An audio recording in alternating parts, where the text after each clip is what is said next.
This is the Real Love Talk podcast, where we show you how God's love and self-love can help you get to your desired destination. If a God-designed marriage is your goal, then you're in the right place. Here's your host, Shenique Luke. Hello, and welcome to the Real Love Talk podcast. I am your host, Shenique Luke, and welcome to another amazing episode. Now, this episode is something new and different. We are introducing the new series called Finna Be a Wife. So here's the thing with that. It's a way for you to declare the things that you're praying for while also just having the single woman's voice. So if you've been here before, we had a series called Wifey Wisdom, where wives come in and they talk about their journey into marriage. But I thought it was really important to be able to have the voice of the single woman because we're catering to you. We're helping you get to your desired destination of a godly marriage. So how would we get there without your voice? We want to hear your concerns. We want to hear your struggles. We want to hear your desires. So I brought in my really good friend, Angel. Now, I met Angel many moons ago through a good friend of mine, and she's her sister-in-law. We became roommates, and it's been on and popping ever since. So now I can call her one of my really good friends, and she has so graciously joined us today. I'll let Angel introduce herself. Wow. Thank you so much first for having me here. You're welcome. I am Angel Devone, and I am dating out here in these Atlanta streets, and I'm finna be a wife. I know that's right. So just to give you a little background on Finna Be a Wife, I know because I've asked a couple of other people to join us, and their first response is, I don't have a ring, but Finna Be a Wife is a declaration. Mm-hmm. We are decreeing and declaring that is our future. The most important part, and this is something that I use as a single woman, is to declare a thing. Call a thing that be not before it actually is. Mm-hmm. So it can become a thing. It can become reality. So this is kind of a bold statement. You know, it takes courage to come on to something saying I'm finna be a wife when you don't have a ring or you're not engaged or that sort of thing. But we are declaring that for her today. And I am standing in agreement with her that she is finna be a wife. And I'm looking forward to the day where you say, I got engaged. That'll be exciting. That'll be a good little testimony as to the interview today. Yes. But that is a part of why I called it Finna Be a Wife, because it is a transparency moment for her to be vocal about her journey, but also declaring that she is going to be married and the thing that she is praying for, it will come to pass. So I apologize I interrupted, but I'll let you get back to your introduction. So I'm Angel Devone, and I am a counselor. I am a mental health advocate and coach, and I'm also an identity specialist. And I just help women discover their identity or reclaim it and defeat and overcome the things that took it. And so it really means a lot for me. It meant a lot for me in my journey to go through the healing and understanding who I am on this single walk, so that when I do become married, I can be everything, that God wants me to be. And I can be healed and whole for my mate. Mm-hmm. So I'm just glad to be someone who can give back to that and be in the space where, in a sense, I'm helping women who are finna be a wife. Yeah. Oh, no, that's right. Okay, so let's talk a little bit more about your journey. Okay. So you're dating. Yes. How's that going? You're just going to leave it out there like that. How's it going? How is it being single in 2023 now, but how is it being single? So I'll say dating for me, I just literally started actively dating within the last couple years. And it was scary. I'll say that because, times have changed for one, and contrary to what people think, I'm an introvert. And then of course it's all new for me. I've been single for so long. It's new for me, but I'll say it's been fun, and it's been definitely a learning experience, learning who I am, and then while learning, also trying to put my foot out there in the water to test the dating streets. But overall, I think I've learned a lot about myself in the in the dating. So how streets. important is being self-aware while you're dating? It's very important to be self-aware, because I think in our singleness, it's important for us to become who we want to be for our marriage, because so many times, or societally, we always hear, love this person. And as women, we always hear that we need to be our best for someone else or nurture this person. We try to become everything for everyone. Yep. And we lose ourselves in that. Yep. So I think we have to become aware so that we can know what we need to be at our best, so that we can put our best foot forward in our marriage, because who we are in our singleness, we take it into our marriage. So we have to become aware of the if there's any pain that we need to deal with, or just understanding our temperament, or understanding how we express our anger, so we can know what we bring again to that union. Yeah, absolutely. So tell me some of the things you look for in a mate. You are loaded. So I used to have the list. He has to be tall, dark skinned, all of these things. And I still kind of have it. I know that's probably bad, but I think it has shortened. You mean like from a physical perspective, or just like? Just overall, because in my list, it was physical, but there were other things too, like the spiritual aspect, and which stayed, that made the cut. But some of the physical stuff I let go, although I do believe that's important. But I look for a man who is, and I'll say not just spiritual, because we can say spiritual and it means so many different things. So I want a man who's spiritual, but if we make it granular, go into it a little bit more, I want a man who knows Jesus Christ as his Lord and Savior, but not so churchy that, he can't be a normal conversation. Yes, that he can't have a normal conversation or be human. I want him to be able to take it from urban measures to corporate measures. And we can also talk about the Bible.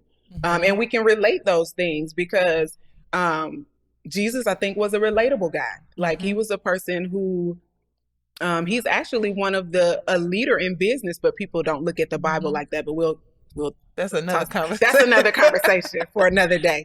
But I look for someone who is able to have some balance in their spiritual walk, their, who they are in their career and profession, and who they are as a person. I also look for someone who is accountable to another, maybe male, like has a mentor that's speaking into his life. I think that is very important in our walk. I never thought about that, but I agree. Yeah, I think it's important for everybody in our walk to have someone to speak into our lives and that we're accountable to, because in the past, societies that have thrived, they had community. And I think, that is a part of community, having someone to speak into your life or that you can be accountable to when you can't talk to maybe a mother or a father, just someone else that is able to kind of pour into him. So when we get to the physical part, I'm 5'9", so and that's pretty tall. It's a little taller than average. I think the average woman is 5'7", and I don't have to have a man that's 6'4", but when I put on heels, I'm pushing 6'1", so I need him to at least be 6 feet, maybe at least 5'9". Okay, 5'9". So when I put on heels, I'm not soaring over him. But and I think, a few more things, Do you think you have a type? Or do you think you have a type in terms of physical type? Or do you just, like, as long as you kind of have a good interaction and you guys can relate to one another, do you think that overweighs like the physical for you? What you mean, like white man and black man? No. I mean, like, like I mean, if you like connect with someone mm-hmm. and you look for like, if you connected with a short guy, would you be willing to date him? Or is that like a deal breaker? Height is a deal breaker. I won't say height is a deal breaker. I'm not gonna be that shallow. That's not gonna be the deal breaker. But in the beginning, I look at the attraction. You know, I look at the height. So when I see you, the whole so you basically don't get a conversation if I'm not attracted. Exactly. So if I'm not attracted to you, then I hate to say it like that. Okay. You said it. No, I'm not attracted.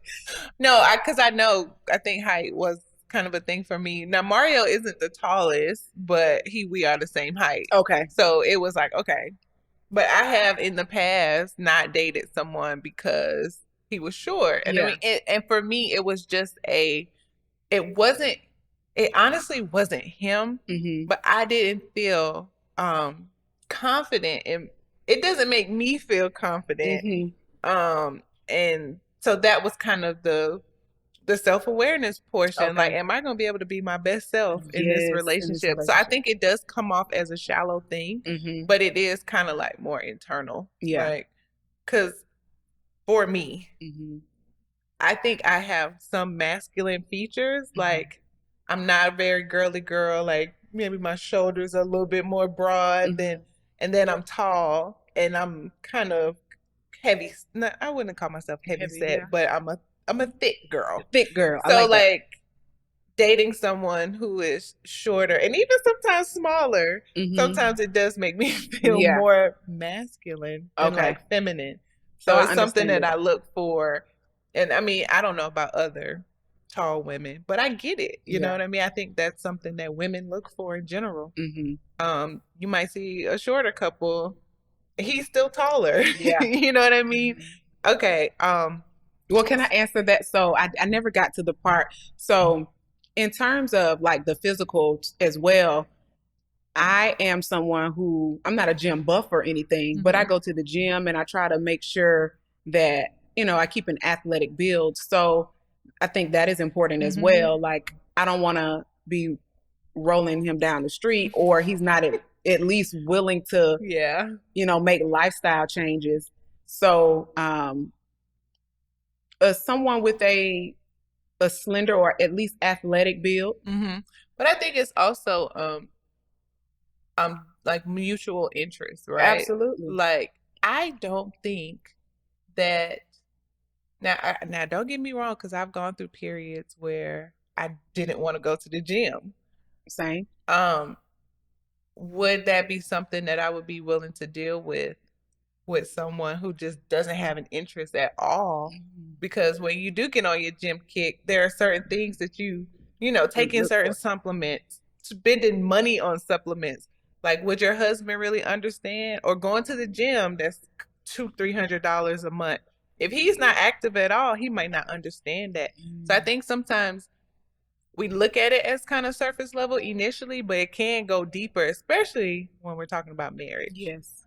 Because, I mean, of course, religion is a little bit deeper, a lot deeper than gym. Well, I don't know.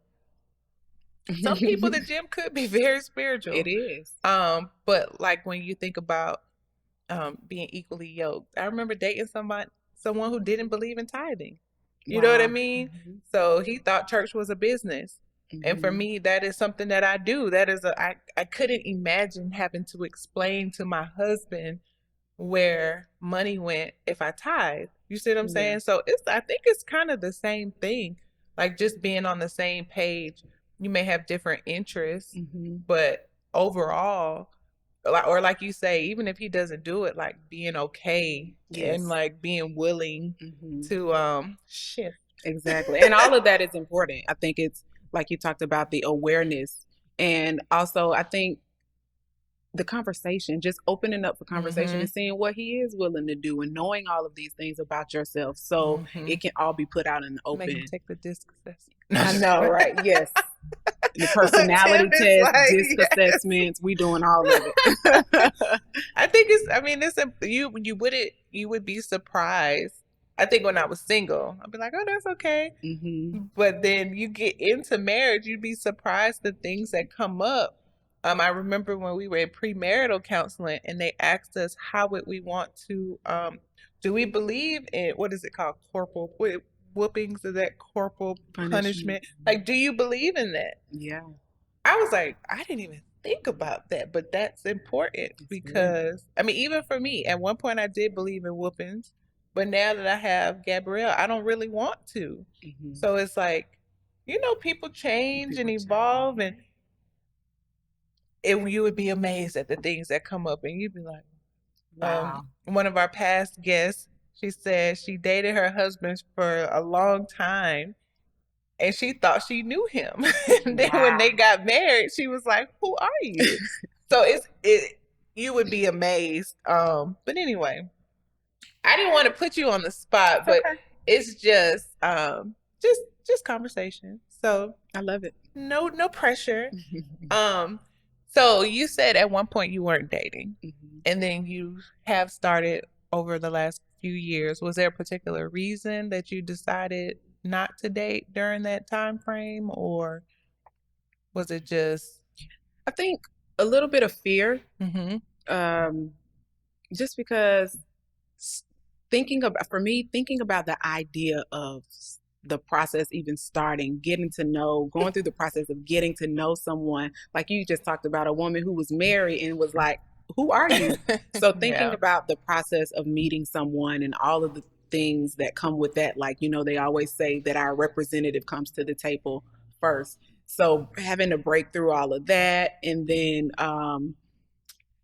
just working time, did I want to put myself out there like that? Then it's just the pandemic. I mean, well, I think a lot of online and what is it called? The apps, dating apps started to get a lot more busy. Yes, they did with the pandemic. I have to admit, I did swipe a few times. I got myself out there and made a profile on a couple dating apps, but nothing. I've never actually gone on a date with someone from a dating app. So, yeah, I just kind of figured that I really do want to be married. I think at this point I know that I want to be married, and in order to be married I have to meet somebody. So that'll be nice. Better be nice to meet somebody first. So I had to kind of just put myself out there and crush the fear and know that, I am a child of God, and if I go and listen to him and listen to the red flags, then I'll meet someone and I don't have to take care of myself or try to be so self-sufficient. But, God will give me little nudges to say, hey, maybe ask this question or ask that question. And then having people like you who are grounded, in who you are and married, just like we talked about, building that community so I can ask questions. So I think, I just kind of had to punch the fear in the face and say, I'm getting myself back out here. Yeah.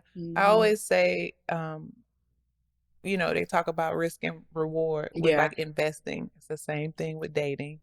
So, and I believe that when you're truly vulnerable, right? So now you put all your trust in God, you give him the fear, you cast your cares. Once you have completely let your guard down, that's when you make room for love, like true love, like that authentic, what you're looking for, what we all want. I think that's when you make room for it. But it's really hard to get to that place when you're just like a open. I mean, wound isn't the best analogy, but you get what I'm saying, like completely open to this may work and this may not work. Absolutely. And then when it doesn't, we're okay and we don't take it and internalize it and carry it and all that good stuff. But all right, so now that you've been dating, what? I see your face. Don't laugh. What do you think the biggest struggle that you may have encountered since, opening yourself up to a potential relationship? Wow, that is loaded. You are loaded over there. Let me see that notebook. Wow. I think I have an answer. So I think in the process of getting to know someone and just opening up myself to them and they doing the same thing in return, just still having that question in the back of my mind, like, is this him? Is it gonna be the one? Or I think just normal questions like, is he feeling me the way I'm feeling him? Or just kind of some insecurity issues may rise that will cause me to kind of go back in my shell. And I think that is the biggest problem that I've dealt with or that I'm dealing with. So we're in Atlanta. We are. I hear dating in Atlanta is pretty rough right now. Would you agree or disagree? I have to say that I disagree. And here's why. I never want to be the woman that says, all the men in this such and such, or all the men in this are such and such, because we have to watch our words. What we believe is exactly what we manifest and what we get. So if I say dating out here in these Atlanta streets is horrible, then I'm probably going to be single forever. But I know so many women and men in Atlanta who are my friends, and it worked. You are one of them. And so you found love. Mario found love. And then I have a brother and a sister-in-law, and I have so many different close friends that are married. So I think when I say it's rough, it's more than likely me. And my fears and my insecurities. But I don't want to fall into or bite the bait that it's hard out here in these dating streets, because I think if I allow that to be my belief, then that's what I'm going to manifest, and that's what is going to show up. Yeah. Okay, so when we were talking, you said if there were any issues, it may be because of you, your internal thoughts. Is that hard to admit that you could be maybe standing in the way of? Absolutely. And it's definitely something that is a challenge because I guess societally we are looked at as, like we talked about earlier, women have to be everything for everybody. And so we have to be well, and we have to be, we have to have it all together. So to sit here and say that I do get in my way sometimes, or I do have insecurities that come up, or, sometimes those lies still come up. And, it's a real thing. It's a real thing for me. And although it's hard, I am okay with acknowledging it and saying, this is what I deal with, and I have this insecurity. And prayerfully, God will bless me with a man who can deal with those things. And, although there are insecurities there, I am someone who invests in my emotional well-being. So, it's not going unnoticed, or it's not going without being worked on, because I do invest in my spiritual and emotional health. Yeah. Okay. So with all those things being said, right, which is awesome, can you share with me the thought that keeps you going? Like, okay, I'm going to still keep dating, even though I may be struggling, even though I've been hurt in the past or whatever. What keeps you going in the dating? Did I say that right? Not dating. What helps you to remain in the dating pool? I understand. So I think just knowing that there's somebody out there for everybody. And like we just talked about, I don't let myself bite the bait or subscribe to this dating is hard and dating, something is wrong with the men in Atlanta. So I do know that there's somebody out there, and I know who I am, and I know that I don't have to be worried, or I don't have to become anxious about God blessing me with a man, because I think it's ordained from the beginning of time. And if I'm in alignment, then he's going to come. So that's what keeps me going in the dating streets. Okay, so what's the hardest part about being single, in your opinion? The hardest part about being single is with these questions. The hardest part about being single is Or what's the best part about being single? the best part about being single for me is that I know it's the time for me to invest in who I am, invest in my career, and become all the woman who God wants me to be, so that when it is time, then I'm able to appreciate who I am and then share it with someone. And so that is the best part about being single. The most challenging part, I don't know. Or what's the biggest misconception you think? Like, what do people assume about single people that's just not true? I don't know. What do people assume about? Yeah, like I always feel like the biggest misconception is that everybody is just out here like, oh, I want to be married. Like it's just, yep. like you're sad, you're struggling, and I get it. Like there's this desire, but I believe that, especially the high horse married woman who feels like everybody wants what she has, and yes, to an extent, we want our marriage, right? We want our relationship. And I'm saying we, like I'm single, but I still feel like I speak for a lot of single people because I get it. Because I was there for a long time. But I feel like that's the biggest or that those two, the high horse married woman and the woman who desires married who's single, they might bump heads the most because I feel like that's the biggest representative for that particular group. And then, yes, there are some single women who are struggling and they may cry and they may struggle, but that's not their identity. That doesn't define them. It's just kind of like, yeah, I mean, because as a married woman, I cry too and I get sad and I've struggled through my things. But I feel like single women get the bad rap. Okay.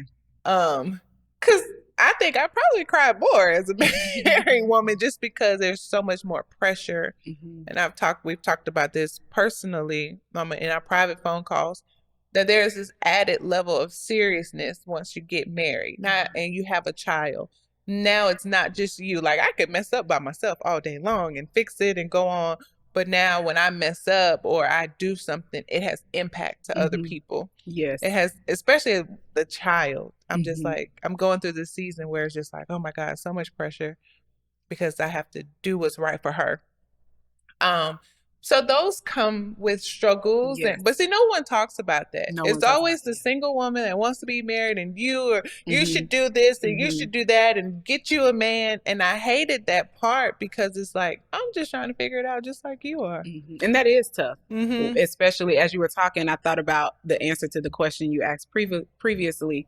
The most challenging part about being single, it is, I guess, going to family events or different functions and people are like, why are you not married yet? And then you leave wondering, well, am I worthy of marriage? Or, it's, you're constantly fighting those lies that the enemy tries to bring or that people try to bring that you're not worthy or not good enough. What's wrong with you? Or what's wrong with you? Or I just be like, what's wrong with you? That was always like the hardest thing because then you do internalize and you do begin to think, what is wrong with me? Yeah. And then you begin to think that marriage is like the goal. Yes, the end all be all. And I'm going to tell you right now, that's where it gets started. Yeah. What you think, Tim? Yeah. I'm like, that's when you really start to mirror, you know what I mean? Because now you have someone who's closest to you telling you, yeah, that ain't it, partner. Yeah. Yeah, I love you, but you ain't that cute. Yeah, because the reflection, that the mirror part is really powerful because then the person you're with reflects to you who you are, what you're doing, the things that you don't see about yourself. Wow. Yeah, and you gotta, and we are blessed to have a really good pastor who always like puts things into perspective. And he talks about that too, about maturing. So I think the goal here, at the Real Love Talk podcast, the Love Prep Academy, all these things that I'm doing and we're partnering with, it's really important to just have this space where we are holding for you watching too. You may just be kind of stopping by, for the first time. It is an accountability space, to be able to really say, okay, what am I doing wrong? How can I correct it? Where am I trying to go? And align the things that you're doing with that destination. What do you want? And it's okay. It's okay to have things wrong. I don't like to say, challenges, right? Because I think initially we step ourselves and one another with like something's wrong with us. What is it? The letter A, where you're like, something's wrong with you. That's why you're single. And the truth is there's something wrong with all of us. None of us have it together. And so we create spaces like this so we're able to identify, okay, what can I work on and how can I get better to get closer to what I desire? And that's it. So if you have ever asked someone what is wrong with you, please stop. Yeah. Because it does. I mean, when you get to a certain age, the pressure and the fears and all those things, it kind of like doubles, sometimes triples. And so that's why it's really important for me to bring in a single woman so that you all can have a voice here as well, because we're just leaning on each other in different seasons. Because one day she's going to be married. I am. And I'm going to have, you know what I mean? And you're a single friend, and right. It's just, we just passing it along. So it's really important to not judge one another based on our marital status. It's important to love on one another. I've called her you think the single woman is struggling here? I'm the one that's leaning on her a lot because of what I'm going through. I'm blessed that she has a mental health background, but it's just really important for us to be able to just have conversations and not think of one another as better. And I think that's what it's about, even more than having a mental health background, the fact that we can come to each other in confidence. I don't need the crazy friend giving me advice. I need sound advice, okay? But just the fact that we can come together and I can ask you questions about marriage and you can come to me and we can have really candid conversations and hold each other accountable and be there for each other in the different seasons of our lives. I think that is very necessary. Absolutely. It's necessary for the single woman. It's necessary for the married woman. It's necessary for the single man and the married man. But I think women do it more, of course, to one another. I got dropped off by a lot of my friends once they got married and made me feel like I was less than. So as a married woman, I have taken the responsibility to first not do that to someone else. Thank you. You didn't drop me off. No, come with me. And I just don't think, I still, when I was speaking, I said we, I still see that girl that I was, and I know her pain and I know her struggles. And that's the whole purpose of the Love Prep Academy, to kind of take my hand back and be like, I get it. Yes. Because I just felt like no one did that for me. And so that's it. But I am really appreciative of you being transparent and open to having the conversation, because I know it can be sensitive because of the stamp that's been placed on. And I always talk about being single is not a curse. It's not. It's not a bad thing. It's a season. It's literally a status of where you are. And that's it. Exactly. And it's actually, if you go back to, can I say this? If you go back to the book of Genesis. Oh, absolutely. In the beginning. Can say this. Girl, what? When you go back to the book of Genesis, and in the beginning of time, I think it's Genesis 3, when God gave Adam the assignment, he was single. He was a single man. He was doing all of these great things. God gave him an initiative to have dominion, to subdue, and to just rule. And so in our single moments, that's the time where we should be building great relationships and building our careers and doing all the things that God called us to do, but not in a sense that we have to have this superwoman or independent or orphan attitude where I got to do what I got to do, but because this is the assignment that we have been given by God. And it's so much to say about how women now have emerged. Men kind of don't know what to do with this emerging woman because, just societally back when we think about history, women haven't been able to work. They had a role and have a voice. They had a role that they had to play. And it was when the husband bring home the bacon, we cook it and make sure the children are fed and make sure the house is clean. But now when a man meets a woman, she already got her own house. She has everything, so I think now, I don't know why I was saying all of that, but yeah, I do. So God, his original plan for us was to accomplish a lot while we were single.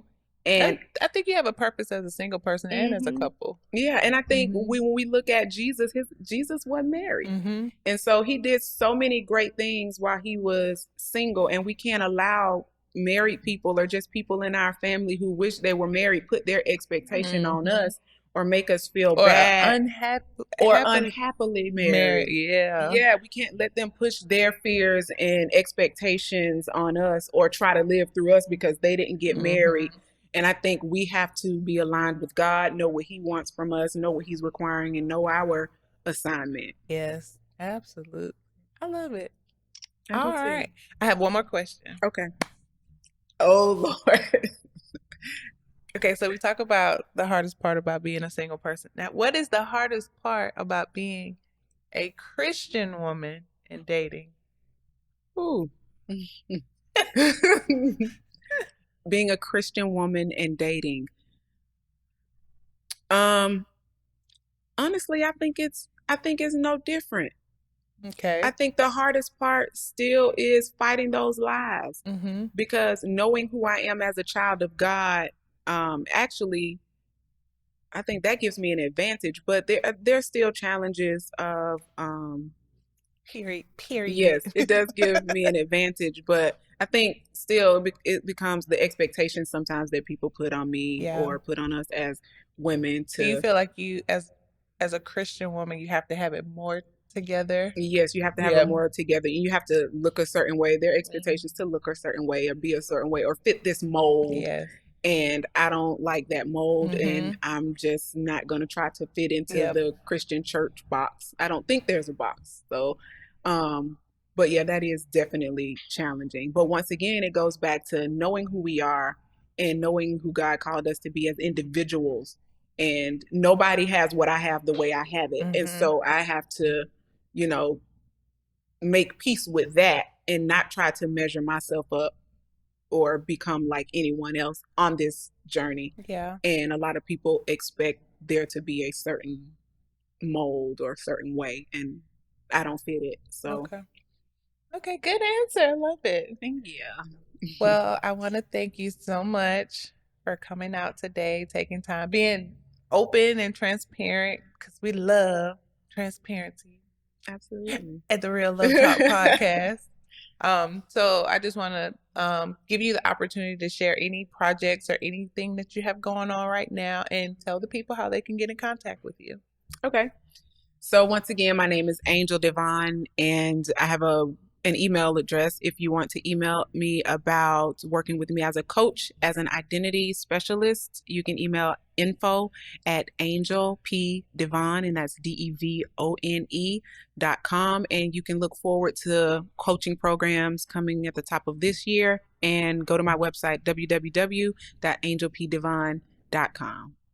Yay. Thank you so much. And thank you for joining us once again at the Real Love Talk podcast. And our goal here is just that, to have transparent conversations, to help and lean on one another in a time of need. Don't forget to like, subscribe, and comment. We love your feedback. We want to hear your thoughts. We want to answer your questions and just provide support. Who knows? Maybe Angel can be your coach. So we want you to be able to just have a place, safe space. Come here. Tell us all your business. We'll protect it. But no, seriously, having a safe space to just support you until you get to your final destination, which is ultimately a loving, committed, godly relationship. So once again, my name is Shenique Luke, and thank you for joining us. See you later. Bye-bye. Tim, how's she doing? You know, do just. Look, as long as you see his head shaking, when he stop moving, that's when you need. That's when you need to be. I haven't been looking at him. Oh, it's okay. It's okay. It's okay. Okay. Don't be trying to look at him now. Don't be like this. About to hurt my eye sockets looking over there too. Okay.